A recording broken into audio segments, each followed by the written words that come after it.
Isang mapagpalang umaga sa ating lahat, mga kapatid ko kay Kristo, mula sa The Solidra Morning Devotion.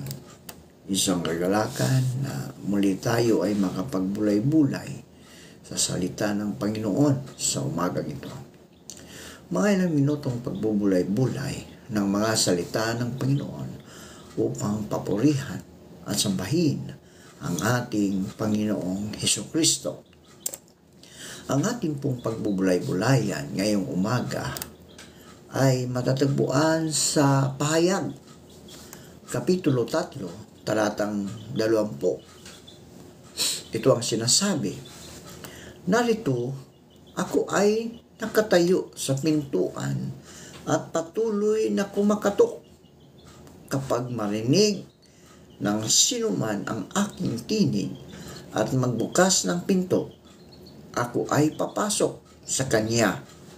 Ako ay maghahapunang kasama niya at siya ay kakain kasama ko."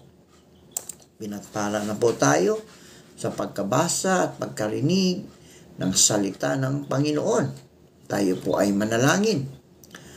Ama naming Diyos na mapagmahal, marami pong salamat sa isang magandang umaga na ibinigay ninyo sa amin. Maraming salamat, O Diyos, sa iyong walang sawang pagmamahal na ikaw, O Diyos, ang nagbibigay sa amin. Panginoong Hesus, sa umagang ito, patuloy kong idinadalangin sa inyo ang aming mga kapatid, mga kaibigan na nasa banig ng karamdaman. Patuloy mo po silang abutin, O Diyos, sa kanilang mga karamdaman at ibalik mo ang mga lakas na nawala dahil sa karamdaman upang sila, O Diyos, ay magkaroon ng kagalingan. Panginoong Hesus, sa umaga din ito, patuloy kitang pinasasalamatan sa iyong pag-iingat mo sa aming mga buhay. Habang kami nasa labas ng aming mga tahanan, ay patuloy mo kaming iniingatan, O Diyos. Inilayo mo kami sa kapahamakan, sa mga karamdaman, O Diyos.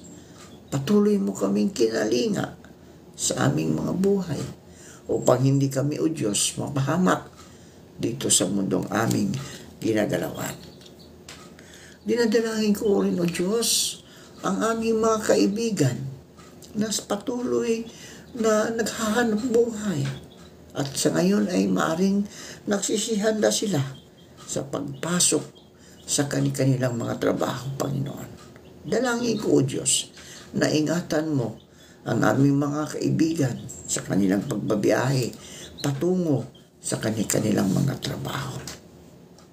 Panginoon Hesus, patuloy kong tinataas sa inyo ang aming mga kaibigan na naghahanap buhay sa ibang bansa, ang mga OFW. Patuloy mo po silang ingatan, Ama, sa ibang lugar, lalong-lalo na sa mga lugar na magugulo, may gera, Panginoon. Patuloy mo silang proteksyonan. Ilayo mo sila sa kapahamakan. Naway makauwi sila na hindi sila mapahamak, Panginoon. Panginoon Hesus, salamat. Salamat sa buhay na patuloy mong ipinagkakaloob. Panginoon Hesus, patuloy kong itinataas sa inyo ang grupo ng aming mga administrador na naroon sa Dubai. Ingatan mo po ang aming administrador sa pangunguna ng aming presidente na naroon, Panginoon. Ilayo mo po sila sa anumang mga kapahamakan at bigyan mo sila ng karunungan doon, O Diyos, upang maiangat ang iyong paaralan na narito sa Pilipinas, Panginoon. Tulungan mo sila na magampanan ang kanilang misyon doon, Panginoon. Di lang sa pagpopromote ng iyong paaralan, kundi ipopromote ang iyong mga salita, Panginoon, sa lugar kung saan marami pang hindi nakakilala sa inyo, Panginoon. Dalangin ko din, O Diyos, ang aming mga kapatid na mga magsasaka na patuloy mo po silang ingatan, Panginoon. Patuloy mo silang ilayo sa anumang kapahamakan. Gayon din po sa mga kapatid naming mga mangingisda. Ilayo mo po sila sa kapahamakan, Panginoon. Panginoon Jesus, patuloy ko rin tinataas sa inyo na papasok na mga bagyo sa aming bansa. Naway doon pa lang sa karagatan, Panginoon. Dalangin ko, Diyos, na malusaw na upang hindi na makakapinsala dito sa aming bayan sa Panginoon. Particularly na po na si Opel at si Pepito na bagyong ito ay malusaw na at hindi na ito makakapinsala ng mga pananim, ng buhay, ng mga ari-arian, Panginoon. Panginoon Diyos, sa iyo namin ito ininudulog dahil alam namin, O Diyos, na hindi mo kami bababayaan. Hindi mo kami kayang tingnan, Panginoon, na ang iyong mga anak ay naghihirap. Kaya, Panginoon, dalangin ko na sa karagatan pa lamang ang mga bagyong ito ay malulusaw na, Panginoon. Maraming salamat po, Panginoon, sa mga katugunan, sa aming mga panalangin. Sa pangalan ni Jesucristo na aming Diyos at tagapagligtas. Amen. Sa pamagitan ni Apostol Juan, sa pahayag 2:3, ay sumulat si Jesus sa 7 iglesia na nasa Asia Minor. Ang laman ng sulat ay pagtuturo, pagsasaway, at pagpapalakas ng loob sa bawat kongregasyon. Subalit, sa huli at malahiningang iglesia ng Laodicea, ay sinabi ni Jesus ang mahalagang pagsamong ito. Nakatayo ako at kumakatok sa pintuan. Kung di rin gininuman ang aking tinig at bubuksan ang pinto, papasok ako sa kanyang tahanan at kakain kaming magkasalo. Kadalasan, mga kaibigan, ay maririnig o mababasa natin na ang ideyang si Jesus ay nakatayo sa labas ng pintuan at kumakatok ay tumutukoy sa pag-alok ng kaligtasan sa isang individual, no? Sa atin. Kung bubuksan mo ang pintuan ng iyong puso, mga kaibigan, at iyong papasukin si Jesucristo, magiging maayos ang iyong buhay. Ngunit batay sa konteksto ng pahayag 3:20, hindi naman ipinapakita sa mga talata na si Jesus ay nakikiusap sa isang tao upang maligtas, kundi ito ay tumutukoy sa kanyang pagnanais na siya ay tanggapin ng iglesia ng Laodicea. Nakababahalang isipin, mga kaibigan, na si Jesus ay nakatayo sa labas ng iglesia at kumakatok. Ngunit iyon ang kanyang katayuan. Sa ating buhay, mga kaibigan, ang Panginoong Jesucristo ay nakatayo sa harapan mo. No? Buksan mo lang ang iyong puso, kaibigan, at papasukin mo si Jesucristo bilang iyong Diyos at tagapagligtas. At ikaw ay maliligtas. Yun ang sinasabi ng salita ng Diyos, sapagkat doon sa ating teksto, isinara ng iglesia ng Laodicea ang kanilang pintuan sa ulo nito. Kaya, mga kapatid, dalangin ko na hindi natin isisara ang pintuan ng ating puso. Ating papasukin si Jesucristo upang tayo, mga kaibigan, ay tiyak na may kaligtasan sa ating mga kaluluwa. So, naging palalo sila sa kanilang karangyaan. At si Jesus ay kinalimutan nila sa labas. Siya ay naging dayuhan, mga kaibigan, sa puso ng buong kongregasyon. Karamihan sa 7 sulat ay naglalaman ng papuri, sumbong, papuri, sumbong o puna at utos o pagtatalaga mula kay Jesus. Ngunit, kagaya ng kanilang kapatid na iglesias ng Sardis na patay din sa espiritu, ang iglesia ng Laodicea ay hindi katanggap-tanggap kay Jesus. Sapagkat sila ay umaasa sa kanilang sarili, sa sariling katuwiran at hayag ang kanilang spiritual na panlalamig. Mga kaibigan, huwag nating isipin na kaya natin.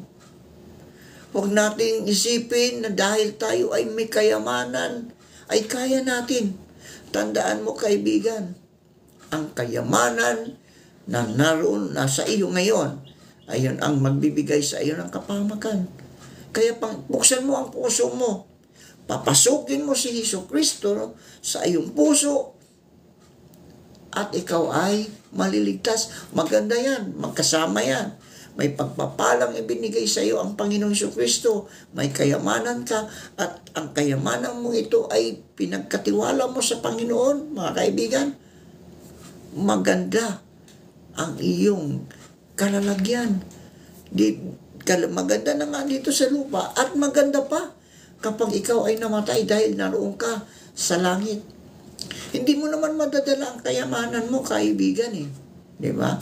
Pag ikaw ay namatay, parehas tayo ng sukat.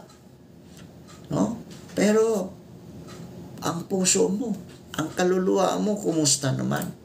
Pagkatapos ng kamatayan, kumusta naman ang iyong espiritu? Nakakatiyak ka ba na maliligtas ka? Baka naman naroon ka sa dagat-dagatang apoy, ang impyerno. Mahirap yun, kaibigan. Kaya, kung pinagpala ka, pinagkatiwalaan ka ng Panginoon, ng kanyang ari-arian dito sa lupa, magpasalamat ka. Dahil pinagpala ka. Di ba? Sa ating teksto, mga kaibigan, sa pahayag, subalit ang higit na malala, mga kaibigan, ay hindi nila batid ang kahabag-habag nilang kalagayan. Kaya si Jesus ay nagbigay ng masakit na puna sa kanila. Nalalaman ko na ang ginawa mo, alam kong hindi ka malamig ni mainit, no? Malamig, maligamgam, baga, sa ating, no? Dapat ang paglilingkod natin sa ating Panginoong Jesucristo, mga kaibigan, ay hindi maligamgam, no? Mainit o malamig, kundi tuloy-tuloy. Mainit na mainit ang paglilingkod sa ating Diyos na siyang Panginoon natin at tagapagligtas.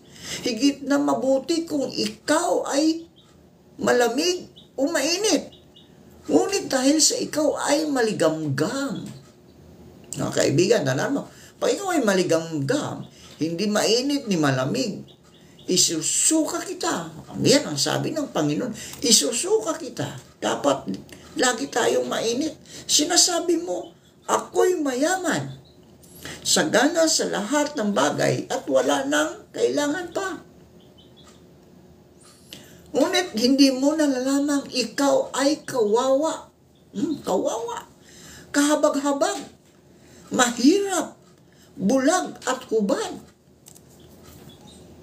Dahil sa kanilang pagiging palalo, mga kaibigan, pagiging kontento sa sarili at pagiging patay sa kalagayang espiritual, ang iglesia ng Laodicea ay walang silbi sa kaharian ng Diyos.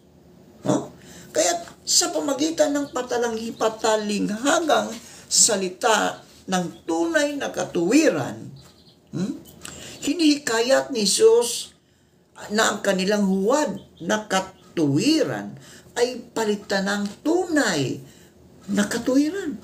Ayon sa pahayag 3:18. Inanyayahan niya ang iglesia na maging masigasig at magsisi. Ang pagsamo ni Jesus ay taos-puso at mahalaga. Makinig ka.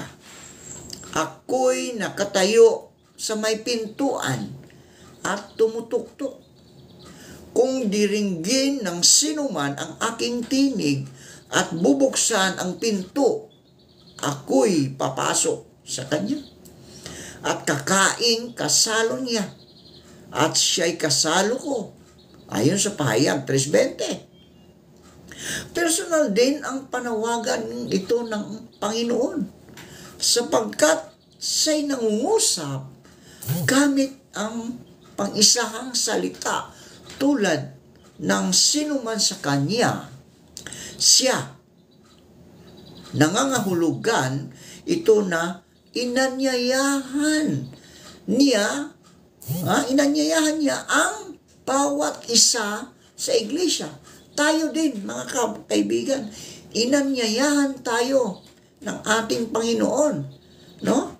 Inanyayahan tayo ng ating Panginoon upang ating maranasan ang malalim at matalik na pakikipag-ugnayan sa Kanya. Gayunman, kahit nais niya para sa kabuuan ng iglesia na buksan ang kanilang pintuan para sa Kanya, ito ay paanyaya pa rin sa bawat isa sa atin o bawat individual na sila ang magpasya. Tayo din ang magpasya, mga kaibigan. So alam ni Jesus na hindi lahat ay tutugon sa kanyang paanyaya na buksan ang pintuan ng kanilang puso para sa pakikipag-ugnayan sa kanya dahil mas pipiliin ng marami katulad ng mga taga-Laodicea na tanggihan ang kanyang panawagan. Nakakaawa. Diba, mga kaibigan? Kapag tinanggihan mo ang paanyaya ng Panginoong Hesukristo, nakakaawa tayo, mga kaibigan.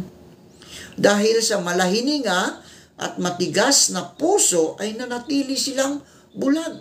Kaya tingnan mo, mga kaibigan, dahil sa kayamanan, sa power ng tao, nawala ang kanilang focus sa paglilingkod sa ating Panginoong Hesukristo. Nadadala sila nakapagsisinungaling sila. Di ba? Nakakapag-judge sila na hindi naman dapat tayo ay manghusga sa ating kapwa. Wala naman dapat manghusga sa atin dahil ang Panginoong Hesukristo lamang. Di ba? Siya lang ang tunay. No? Siya lang ang tunay. Dahil sa malahininga at matigas na puso, ay nanatili silang bulag sa katotohanan na ang pinili at nais nila ay huwad ng katuwiran. Kaya't dahil diyan, mga kaibigan, ay ganito ang sasabihin ng ating Panginoong Hesus. Ayon sa Mateo 7:23. Hindi ko kayo kilala kailanman. Napakasakit yan, kaibigan. Kung tayo man ay isang mananampalataya, ay tapos nagbubulag-bulagan tayo dahil sa ating tinanggap na karangyaan, no? Nagiging isang kilalang tao tayo sa lipunan, o maging isang senador ka man o isang congressman na naroon sa posisyon ng makapangyarihan dito sa lupa. Pero ikaw ay nadadala sa sistema ng lupa, ng kamundo. Kawawa ka, kaibigan. Pag ikaw ay humarap sa ating Panginoong Hesukristo, sasabihin ng ating Panginoong Hesukristo, sino kayo? Sino ka? Hindi kita kilala kailanman. Di ba? Napakasakit yun. Napakasakit yun. Dahil nga, lumayo kayo sa akin. Lumayo ka sa Kanya. Kayong mga gumagawa ng kasamaan. Ayon sa Mateo 7, talatang 21 hanggang 23. Nakakalungkot yun, di ba? Nakakalungkot yun. Sapagkat hindi sila makakapasok sa kaharian ng langit. O ikaw, kaibigan, nasisiguro ka ba? Dahil sa iyong kayamanan, sa iyong kapangyarihan dito sa lupa, nakakasiguro ka ba na makakapasok ka sa langit? Maganda sana kung ikaw ay isang Kristiyano, isang mananampalataya, pumasok ka sa posisyon ng isang makamundo, nagiging makapangyarihan ka, at yung mga tao na sa loob ng organisasyon na yon ay madadala mo sa paanan ng Panginoong Jesucristo. Napakaganda yan. Napakaganda. Sasabihin ng Panginoon, maganda, anak, pumasok ka sa aking kaharian. Di ba? Napakaganda. Pero kung tayo'y nadadala, nako, kaibigan, tandaan mo, pagkaharap mo ang Panginoong Jesucristo at tinanong ka kung sino ka at anong ginawa mo sa lupa, ang sasabihin sa atin ng Panginoong Jesucristo, sino ka? Hindi ko kayo kilala. Gawin makasakit yun. Hindi ka makakapasok sa langit. Saan ka pupunta? Alam mo na yun. So, noong panahon ng kanyang ministeryo dito sa daigdig, ay matiyagang ipinakita ni Jesus na ang pagiging matuwid ay makakamtan natin sa pamagitan lamang ng kaloob na pananampalataya. Ang pagkakaroon lamang ng katuwiran ni Kristo dahil sa kagandahang loob at sa pamagitan ng pananampalataya ang tanging daan upang makapasok sa kaharian ng langit. Nang sabihin ni Jesus na ako ay nakatayo sa labas ng pintuan at kumakatok, inanyayahan niya ang bawat miyembro ng iglesia sa Laodicea na tingnan at pag-ukulan ng pansin ang kanilang kalunos-lunos na kalagayang espiritual at tanggapin ang tunay at wagas na regalo ng kaligtasan. Tulad ni Apostol Pablo, kinakailangang mapagtanto ng iglesia ng Laodicea ang kanilang pangangailangan ng lubos na pagtitiwala kay Kristo. Oo, itinuturing kong walang kabuluhan ang lahat ng bagay bilang kapalit ng lalong mahalaga.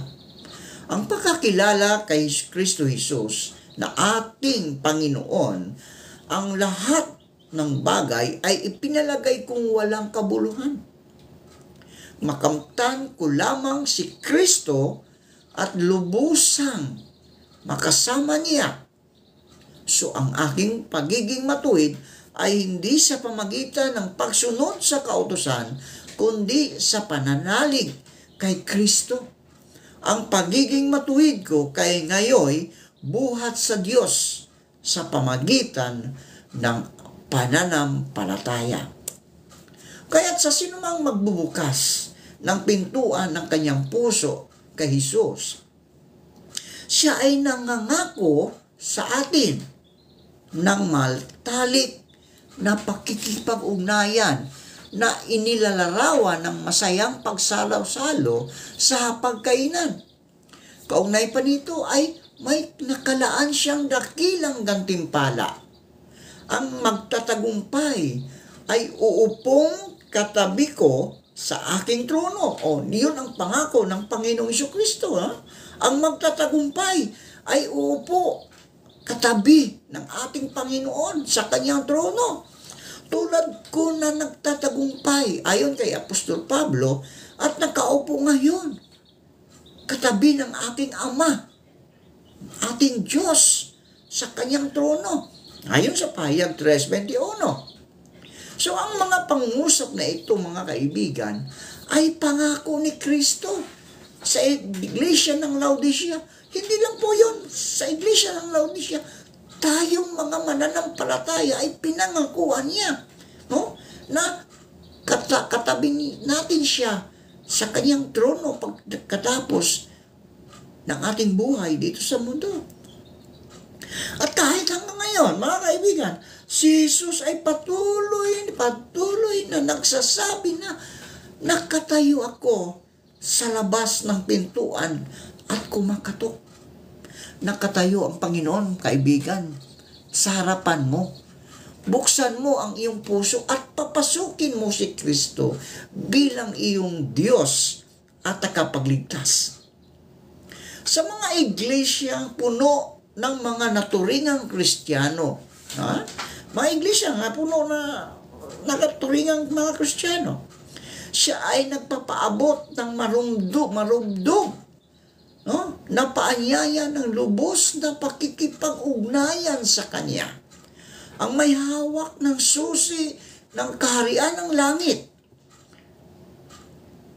ay nanawagan sa atin, mga kaibigan, upang pakinggan ang Kanyang tinig at buksan ang pintuan upang siya ay makapasok at maibahagi ang Kanyang matalik na pakikipag-isa sa atin. At sa mga tutugon ay tinitiyak din ni Jesucristo ang bukas na pinto ng buhay na walang hanggan, at ang gantimpala ng pamamahala sa langit ay kasama siya. Napakasarap, mga kaibigan. No? Napakasarap kapag tayo'y tutugon sa paanyaya ng ating Panginoong Jesucristo. Tiniyak niya, tiniyak ng ating Panginoong Jesucristo na bukas ang pinto ng buhay na walang hanggan. Napakasarap magkaroon tayo ng buhay na walang hanggan. Yun ang gantimpala. Gantimpala sa atin. At kasama tayong mamamahala sa langit na kasama ang ating Panginoong Jesucristo. Manalangin tayo. Marami pong salamat, Panginoon, sa mga salitang aming na pagbubulay-bulayan ngayong umaga. Panginoong Hesus, nariyan ka sa harapan namin, kumakatok. Tulad ng iglesia ng Laodicea, ikaw ay nasa harapan, kumakatok. Ang kailangan lang namin, O Diyos, ay buksan ang aming mga puso upang ikaw ay papasukin. Kapag ito ay nakapasok ka, Panginoon, ay ayon sa iyong mga pangako, ay magkaroon kami ng buhay na walang hanggan, na kasama ang aming Amang nasa langit. Lord, napakasarap kapag kasama ka namin. Hindi mo kami iwanan, ni pinabayaan man. Magkaroon kami ng buhay na walang hanggan sa piling ng aming tagapagligtas. Kaya, O Lord, pumasok po kayo sa bawat puso na nakikinig sa umagang ito. At patuloy mo silang ingatan, Panginoon, ilayo sa anumang kapahamakan. Panginoon Hesus, maraming salamat po sa kaligtasan na patuloy mong inaalok hanggang ngayon upang kami, O Diyos, ay magkaroon ng buhay na walang hanggan. Salamat sa pangalan ni Jesus. Amen. Amen.